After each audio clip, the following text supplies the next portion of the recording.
frosty when they mold, busted hot as iron, water like a stone. The thought came basically from helping the church delivering baskets to Prophet River and expanding on that, attending domestic complaints, seeing how people lived in Fort Nelson, knowing that I had a young family growing up here. All these thoughts went through my head. How can we do something and bring this community closer together and make things a little bit better in Fort Nelson? So when I made the decision that a community dinner, I talked to my wife about it. She supported me on it. She said, if you want to do that, I'll help you with it. And I took it to the staff sergeant at the time, and he told me straight up that if I wanted to do a venture of that nature, I could do it under the umbrella of the RCMP. He would support that as a community event. I said, okay, great. And I started from then. Then I started looking at where am I going to hold this thing? How am I going to do it? How are we going to prepare the food? And we really, back in those days, we threw a lot of things out the window. We didn't worry about the health inspector. None of that stuff came into play. We just started working away at it. We served 70 people the first year we did it. My wife and I had done the cooking. I had 70 people show up. I was overwhelmed. It was just too much for me. I had 2 little kids. You know, Chris was very young and Sean was even younger. And they were there serving coffee and pushing a little cart and going around, and we were trying to serve 70 people dinner. You could imagine that 70 people in a restaurant for 2 people. That's a lot. So I was overwhelmed. So I called a member of the force, Corporal Harvey Gret, and had him come down and help me.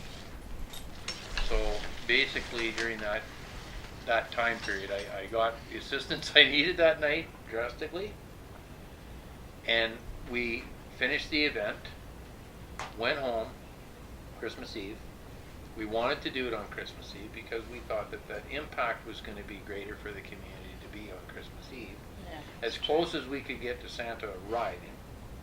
Santa we didn't have there the first year. We served the dinner. And from that day on, I started recruiting because I realized that it was something that would be good for the community. It's something that we should hang on to, expand on, and I started recruiting. And of course, Maureen was at the detachment and heard what we were doing and more than willing to jump in and help, and with the hospital auxiliary and all the stuff that she does with the churches, everything kind of fit. Back in those days, the churches all had their own dinners below the churches. Yeah. And after we had done this, and you remember year 3, year 4, and Yeah. we were getting like 800 people, and we went from 800 to over 12, between 12 and 1500, and it just kept going. And we used to serve. We had waiters Yeah. taking They're your always- order at your table. You didn't have to get up. And no jeans, you had to dress half We had decent, to yeah. have, yes. And in the early days, we Yeah. wore uniform. Yeah. And then we seen people running away from the dinner. Didn't want to be arrested on Christmas Eve. So we changed that program. And we stopped wearing uniforms because although we had to deal with the police, they're locals anyways, Yeah. because they miss a court date, who cares? So we basically said, no, we don't want to do that. We want people to come to this. We don't want them to be afraid of it. The important thing was that it wasn't for the needy, it was for the whole town. It was designed for the community, for anybody to come. Bring everybody together. And I've seen, some of my prisoners I've had there when they come in, and there's never, touch wood, been any trouble. Everybody intermingles, it's a friendly group. And that's one thing I've noticed in my time there, and it's very short compared to the time that either of you Yeah. have put in, is that those people that you normally, when you're working on the street, Yeah. You see intoxicated frequently in that. You see them at the dinner, but they're Yeah. not No, intoxicated. I've never There's had anybody. never been a problem.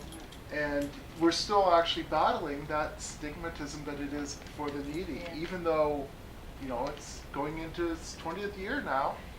And there's Some still things some stick, people yeah. that it just sticks, that the only people that would do this for would be the needy. And that it's- just lets you know how long a stigma lasts for, Yeah. because we had, the following year and the year after, we had a couple of female auxiliary members joined. Went through training and they actually found out about this, but they told people in the community it was for the needy. So then it got that it was a needy dinner. And I addressed it with them, and I addressed that with people I talked to in the community.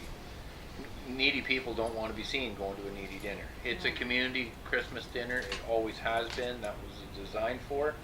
And it's from, I think it was year 4 or 5, because you were there with us in the kitchen. And we looked out onto the floor, and I steered my wife over there and told her to look, and there was the town drunk sitting across the table having dinner, talking to the bank manager who was sitting there in his 3-piece suit. Now, I said to her, you tell me this doesn't work. Yeah. So that aspect got us really fired up and going. We knew then that it was all systems go. There's no turning back, and we're going to continue on the fight. So we did, and Maureen worked hugely with all the other prosperity groups throughout the community, with the churches, with, how many times did you work with Father Poulet on this? Yeah. And, Yeah. like, all of that stuff seemed to dry up at the churches, and the focus became more toward the dinner. So that's when we saw the biggest turnaround, is when the churches kind of stopped doing the meals below and going to mass after, and we were getting calls, can we go and bring everybody in the family? That's what it's for. It's for everybody to come, friend and foe, sit down and enjoy Christmas dinner on Christmas Eve. The kids will see Santa Claus. And when you came on the scene, Rob, as an auxiliary member, years and years and years of peeling potatoes, 1,000 pounds of potatoes the- you used to at the- peel on plastic in the fire hall. Yeah, that's right. Yeah. Too big for us to do Yeah. under our umbrella anymore. We had to recruit. Yeah. So where do we recruit? It used to be the RCMP Community Christmas Dinner. So we needed to get firefighters involved. Who do we work Hospital. with? In the hospital. We deal with taking patients to the hospital through the police. We deal with ambulance guys attending accident scenes. We deal with citizens on patrol. We deal with search and rescue. Victim services. So Yeah. we decided that was our focus. We needed to focus on getting help from Emergency the services. emergency services of the community, which all came in just like cats, and we never turned back from that. And now we have the outlying people that don't belong to any of those groups Yeah. are coming together as volunteers and helping, because it's such a worthy thing. As far as we know, it's the only one this size in BC, is it not? It's the I've only heard. dinner for many, many years. Only in the last couple of years, and I think Rob found out more about it, but on the East Coast someplace, another town is trying to get off the ground, and they've started working on a spin-off of our dinner. But years ago, Oprah Winfrey was actually contacted by one of the auxiliary constable's wives, under my knowledge, Yeah. was Dean Cherkis' wife, All right. on her Angel Network. And they did some research, and this is the only dinner anywhere in North America they can find where an actual whole community comes together, sits down, and has Christmas dinner together, and does what we do. And we've expanded, so this committee is not all an idea from one person. It's ideas from a vast variety of people, from a vast variety of work that they do, and who they know, to expand to feeding hospital people still in the hospital, senior citizens that can't leave home, delivered meals, Yeah, we deliver that to guys that businesses can't- that are guys working. that can't get in from working at the plants, delivered meals to all the industrial areas, and businesses that can't get their employees there. Everybody gets a meal. To toys for the kids, Santa Claus arriving. Now we have a sleigh that goes around town. So as that didn't come from me, It was a group effort. it was a group effort and ideas around the Knights of the Round Table as you came on, Rob, and we used to sit and discuss what can we do. All we ever did with that committee was to try and come up with, this is what we do now, what can we do better?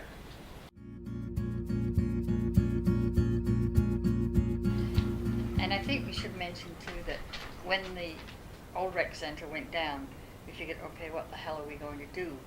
Yes. And the Elks came to our rescue. Very And it was hugely. a lot of work being up and down. But if you stop something, it's really hard to get it going again. And thank God we were able to keep it going there. We until- use upstairs, yes, downstairs. Yes. Our Personally- legs are still sore from that, Yes, but yeah. we But did it it. worked and it kept it going. Personally, that was a huge challenge to me. That was my first year as president of the society. Yeah. And all proud, and we're going into the rec Yeah. center. They've got everything planned. This thing has went like a well-oiled machine. What do you mean we don't have a venue to hold it in? I can remember calling around in panic and Cliff saying, try here, try here. And just a casual conversation. And voila, they all said yeah. Yeah, they were a lifeline for us, that's for sure. Certainly, as all of our vendors are too. Yeah. And it's like You know. today, we had an issue where we needed a trailer. Yes. And it was just someone said, "Oh, I know someone knows someone that knows someone that." Bang, we had it, and that's the way we've gone to Yeah. solve a lot of problems. Yeah. It's something that we always have new people coming into, and it's managed really by the emergency services people for the most part, and the ideas come now from outflow of the community as well.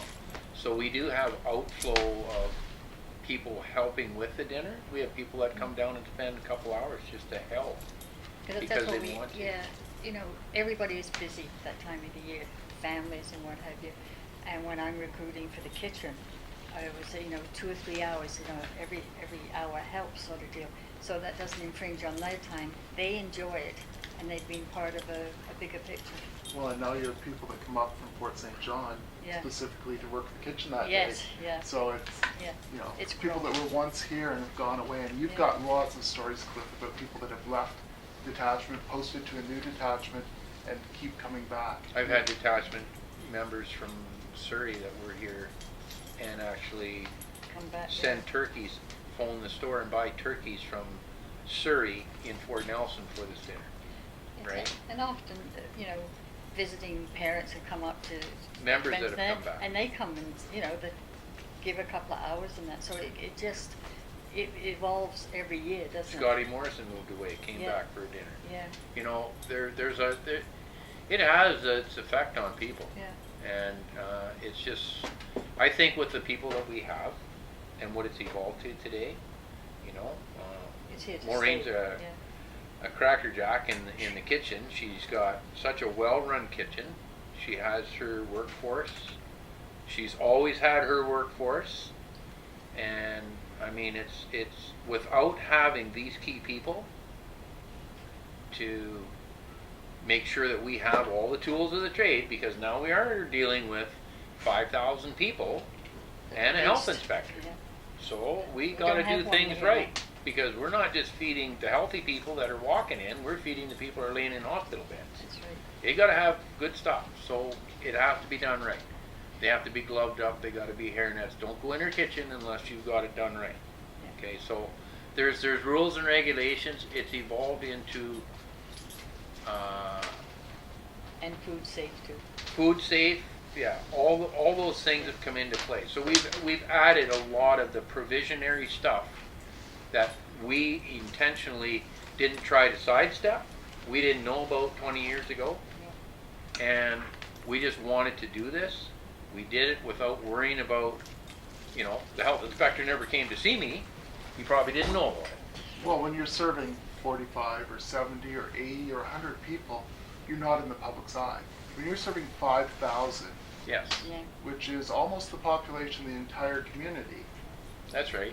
you All are the very tourists that much- get stuck, all the guys that are in the The bush bus from the that comes surrounding in. area. We That's feed my them. favorite Yeah, thing. yeah. First year, second year, I was involved, and the Greyhound bus pulls up, and it's Yeah. like, what are they doing? And someone said, oh, they're here for supper. Feed, It's like, yeah. you know, we Yeah. had a bus that just unloaded and had supper, and everyone loaded back on the bus and continued on their way. The gifts, like we buy for the kids and that, and then we also buy gifts for the extended care every year at the hospital. So, you know, everybody is looked after. There's just a ton of outlying things other than the preparation of the dinner, what it's growing to, and what has expanded to. And the cost to, you know, raising money to pay You know, for these things. there's the sponsorship, the support that we get from industry and our sponsors, like Overweighty. Without them, without IGA, IGA, cooking yeah. 60 turkeys in their bread ovens, doing all the ham at Overweighty, them preparing umpteen 100 dozen buns for us. And the different hotels, you know, that cook different You know, stuff for us. for us to do this, it's for another community, and I've had calls from other communities and from mayors of communities, right? Would it work here? It'll work anywhere that you want to apply and stay at it, keep going, and get a group together that keeps it going. Remarkably, they have supermarkets too.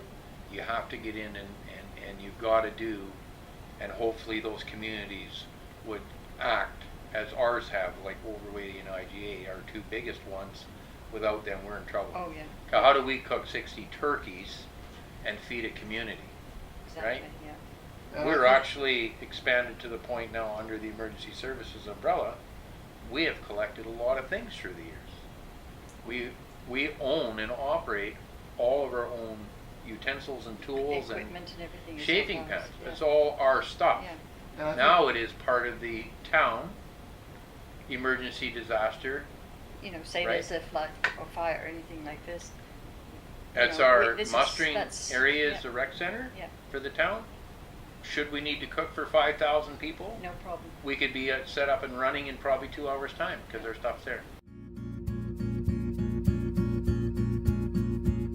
It's entrenched in our community. That was at the start was kind of my back of my mind goal, was to have something that would always be here, and I think we're there. I think it's established as it's. I mean, we're now getting older, and our younger generation's coming up, and they're the ones that we're starting to get involved, Yep. right? They're going to be the ones that are going to be taking over for us, That's right. and it will always be here. It's became a community dinner, not just for the community, but a community extension of itself. That's And right. the identity of Fort Nelson is very closely tied Mhm. to this dinner Yeah. and the basic principles that go behind it. Yeah. Absolutely. Absolutely.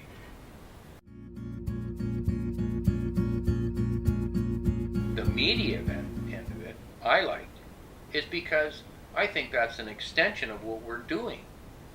The more people that would see that would go, geez, what a great idea. Why don't we talk to our firefighters and our guys, and maybe we can get something going. The more that this expands, you know, I've seen a big difference from the time that I started doing this and the people I dealt with and rode with in police cars and attitudes that have changed, and the community mind has, you know, Grown, actually. it has. Yeah. We're not just bad guys looking to pick somebody up. We're people that are really an organization with multi, you know, fingers out to other emergency services groups that are all collectively trying to do something for the betterment of the community. And some of the people that cause havoc in the community have actually seen that. And I've seen people in my time, in 20 years, really to the point of coming and helping at the dinner and changing their ways. Yeah. I think this is a big thing across the country. The more that we understand each other as human beings, and the more that we're willing to give as human beings to one another, I think that more of these things that could happen across Canada. I wish every town every village in Canada had what we have, because I think that we'd see a different Canada.